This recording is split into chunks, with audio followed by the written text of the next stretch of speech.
لا حول ولا قوة إلا بالله العلي العظيم أعوذ بالله من الشيطان اللعين الرجيم بسم الله الرحمن الرحيم الحمد لله رب العالمين الصلاة والسلام على أشرف الأنبياء والمرسلين شفيع المذنبين محبوب رب العالمين المخاطب بطه وياسين مولانا ومولى الثقلين جد الحسن والحسين أبي القاسم محمد اللهم صل على محمد وآل محمد وعلى آله الطيبين الطاهرين المعصومين المظلومين ولعنة الله على أعدائهم أجمعين أما بعد فقد قال الله تبارك وتعالى في كتابه الكريم وهو أصدق القائلين بسم الله الرحمن الرحيم يا أيها الذين آمنوا اتقوا الله وكونوا مع الصادقين صلوات على محمد وآل محمد اللهم صل على محمد وآل محمد شہزادی کونین کی شہادت کا دن تھا. آپ حضرات پورے دن الحمدللہ جلوس میں شریک رہے, مجلسوں میں شریک رہے. حضرت امیر المومنین کے در پہ جا کے آپ حضرات نے قرصہ پیش کیا اور ابھی آپ حضرات پرسوز کلام ملاحظہ فرما رہے تھے. آنکھیں آنسوؤں میں ڈوبی ہوئی تھی. کتنے دکھ زہرا بی بی نے سہے ہیں. جناب سیدہ کائنات نے اتنے دکھ اتنے درد کو سہ کر امیر المومنین سے وصیت ہی اس لیے کی کہ میرے جنازے میں کچھ لوگ شامل نہ ہوں, کیونکہ سیدہ کائنات یہ جانتی تھیں کہ جو بھی معصوم کے جنازے میں شرکت کرے اللہ اس پہ جنت کو واجب کر دے گا. شہزادی کو یہ پسند نہیں کہ ہمارے جنازے میں وہ شرکت کرے کہ اللہ ان پہ جنت کو واجب کرے. یعنی شہزادی کونین حضرت فاطمہ زہرا سلام اللہ علیہا نے اپنے اس عمل سے دنیا والوں کو یہ درس دیا کہ کچھ بھی ہو جائے ہمارے دشمنوں سے کبھی راضی نہ رہنا. کچھ بھی ہو جائے ہمارے دشمنوں سے کبھی راضی نہ رہنا. عزیزان ایمان, مسلسل مجلسوں کا سلسلہ ہے. دنیا کے گوشے گوشے میں ایام عزائے فاطمیہ کی مجلسیں ہو رہی ہیں. دشمن بڑی کوشش کرتا ہے, دشمن بڑے پروپیگنڈے کرتا ہے, دشمن میڈیا پہ اور زمینی پیمانے پہ بڑی کوششیں کرتا ہے کہ زمانے کے جو تاریخ میں گھٹیا سے گھٹیا اور بد سے بدترین کردار ہیں انہیں ہم کسی طرح لوگوں کے سامنے نیک اور پارسا بنا کے پیش کریں. انہیں ہم نیک بنا کے پیش کریں, پارسا اور مہذب بنا کے پیش کریں. بڑی کوششیں کی جاتی ہے کہ دنیا کا جو سب سے جھوٹا ہے ہم اسے صدیق بنا کے پیش کریں. بڑی کوششیں کی جاتی ہے کہ جو جنگوں سے فرار رہے ہم انہیں جرار بنا کے پیش کریں.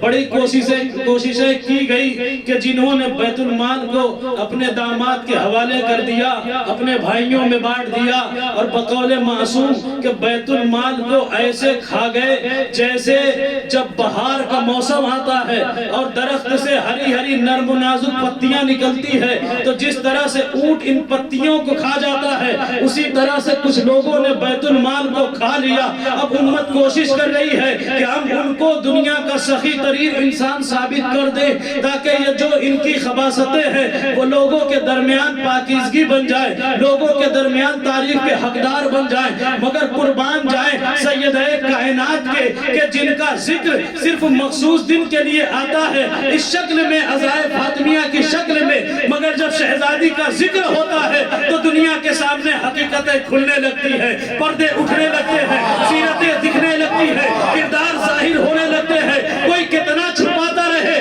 کتنا ہی دباتا رہے, جب تک فاطمہ کا تذکرہ ہوتا رہے گا حق حق رہے گا, باطل باطل رہے گا. حق حق رہے گا, باطل باطل رہے گا.